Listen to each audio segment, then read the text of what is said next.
사도강산 관련한 내용 이어가도록 하겠습니다. 담당 팀장이 그런 얘기를 했어요.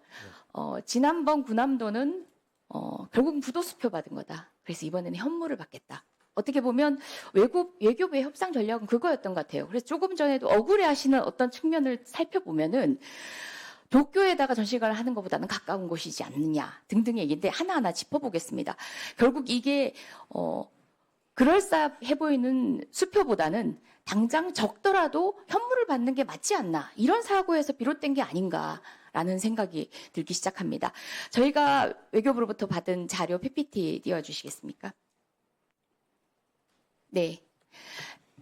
자, 전시 내용을 협의하는 과정에서 강제라는 단어가 들어간 과거 사료, 전시 문안을 일찍이 요구했으나 최종적으로는 일본은 수용하지 않았다. 당초에 외교부가 자화자찬했던 또 오늘도 반복했던 그런 내용에 대비해서 우리의 요구를 일본이 수용하지 않았다라는 것을 그 사후에 의원실에 인정했습니다. 이 정도면 협상을 결렬했어야 하지 않나라는 생각이 듭니다. 다음입니다. 제가 네, 마저 하고 답변 기회 드리겠습니다. 추도식 개최하기로 했다라고 하는데요. 일자, 장소, 구체적인 참석 인사 하나도 안 돼 있어요. 그 주체가 정부인지 아닌지, 민간에서 하는 것인지, 또는 우리 한국인 노동자, 조선인 노동자를 대상으로 한 것인지, 아니면 두루뭉실하게 돌아가신 분들을 기리는 행사인지 어떤 것도 알 수 없습니다. 이게 과연 현물일까요? 네, 다음 보겠습니다. 한일 협의를 개최한 일시를 자료를 받아봤는데 6월달 보류 이후에 갑자기 급물살을 탑니다. 늘 한 달에 1회 정도 하다가 6월에 4회, 7월에 6회입니다.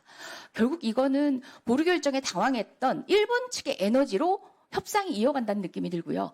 그 가운데 결국은 특정 시한을 마지노선으로 해서 결국 동의해 줄 수밖에 없는 방식으로 흘러간 협상이 아닌가라는 생각을 합니다. 자, 그리고 장소에 대해서도 이야기 한번 해보겠습니다. 3개의 전시관이 있다고 했습니다.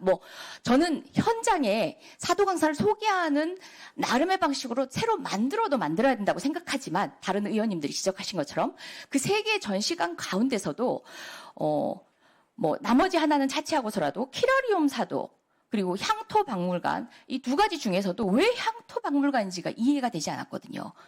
자, 한번 보여주시겠어요? 이거는 구글 맵이에요. 제가 그냥 검색을 해봤어요. 키라리움 사도는요. 지금 여기 댓글만 보더라도 300개가 넘는 후기가 있습니다. 아이카 향토박물관은요. 16개예요. 내용을 들여다보면 더 가관입니다. 키라리움 사도는요. 사도를 가기 위해 무조건 예습을 하기 위해 방문해야 할 곳. 시설 좋다 이런 평이 전부입니다. 근데 아이카와 향토박물관 숫자도 적을 뿐만 아니라 홍보도 안 돼 있고 시설도 노후합니다. 결국은 사람들이 많이 찾지 않은 곳에 숨겨놓기 위한 현시 내용 이제 얘기할 필요도 없습니다. 숨겨놓기 위한 조건인가? 이것을 과연 우리는 부도수표 대신에 받았어야 될 마땅한 현물이라고 볼 수 평가할 수 있을까라는 생각이 듭니다. 저희가 부동의하더라도 등재될 수밖에 없다라는 그런 상황 외교부가 설명합니다. 좋습니다. 그렇다면은 그걸 전제로 하고서라도 협상을 결렬하는 방법도 사실은 국제사회 그리고 사도강산에 대해서 많은 분들의 호응을 얻고 동의를 구해가는 데 있어서는 저희는 유리한 협상일 수 있었다는 겁니다. 왜 결렬을 하지 않았는가? 그리고 왜 자찬에 일관했는가에 대한 지적을 하고 싶고요. 관련해가지고 일본의 보수 성향의 요미우리 신문조차도 강제 동원을 감추려 넣은 것에 대해서 지적을 한 바 있고요. 또 아사히 신문은 애초에 일본 측이 이런 고난의 역사에 진지하게 마주한 자세로 임했다면 이렇게까지 사태가 복잡해지지 않았을 것이다. 우리나라 발이 아닌 일본 내의 자성의 목소리도 언론인을 통해서 있습니다. 저는 관련한 문제 가운데서 또 하나를 더 짚으려고 하는데요. TF 멤버 중에 한 분이 밝힌 내용입니다. 아베 전 총리의 사망 이후에 일본에서는 가해 역사에 대한 직접 언급하는 게 금기가 된 상황이다. 그래서 직접 발언을 더 이상 안 하려고 하고 그리고 또 강제성은 내심 부인하진 못하지만 그래서 과거 발언을 지금 부인할 수는 없겠지만 직접적으로 언급할 수가 없다라고 일본의 입장을 이해한 듯이 얘기합니다.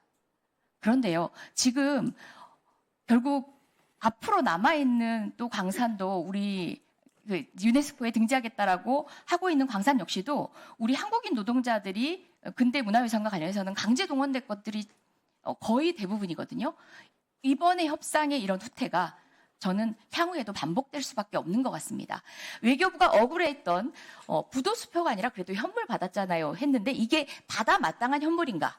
차라리 부도수표를 남발했다라고 국제사회에 어필하는 것이 마땅한 협상이 아니었나라는 생각을 해봅니다. 예, 수고하셨습니다. 다음 제가 이준영 의원. 답변을 예. 간단히 장한 답변하시기 바랍니다. 예, 이재정 의원님 마지막 말씀 차라리 부도수표일지언정 부도수표를 남발한다는 그런 비판을 국제사회에서 받도록 하는 게 더 좋지 않았겠느냐. 저는 동의하는 부분도 있습니다. 그런 심정적으로 그러한 평가도 가능하다는 생각이 듭니다만 저는 19년 전에 똑같은 경험을 했고 또다시 9년 후에 재판이 되는 이런 협상을 하면서 역시 그 부분입니다.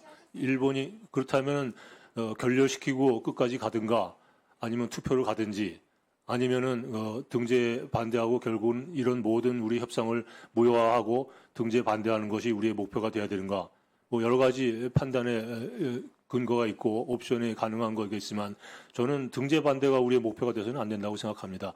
2015년에 저희가 그러한 아픈 과거의 역사를 기록에 남겼고 그게 부도시표가 됐을지언정 그 이후에 그걸 교훈을 삼아서 실제적인 이행 조치를 또다시 확보해서 또 다른 기록을 역사에 남기고 그걸 바탕으로 또 다음번에 이런 게 있으면 또 다른 역사를 기록을 남겨서 축적시키는 것이 우리의 목표가 되어야지 국민 한풀이 하듯이 등재 반대해서 그냥 자폭하듯이 하는 것이 과연 국익에 좋은 건지 저는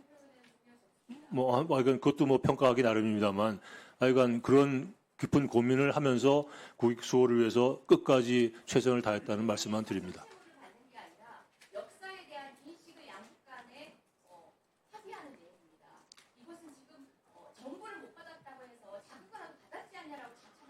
그래서 저는 한 가지 더 말씀드리고 싶은 거는 의원님께서 말씀하신 부도수표이지만 그것도 저는 챙겼습니다. 부도수표를 포기한 것이 아니고 부도수표도 챙기고 그 다음에 현금도 더 챙겼다는 게 제 이번 협상에 대한 제 나름의 평가입니다.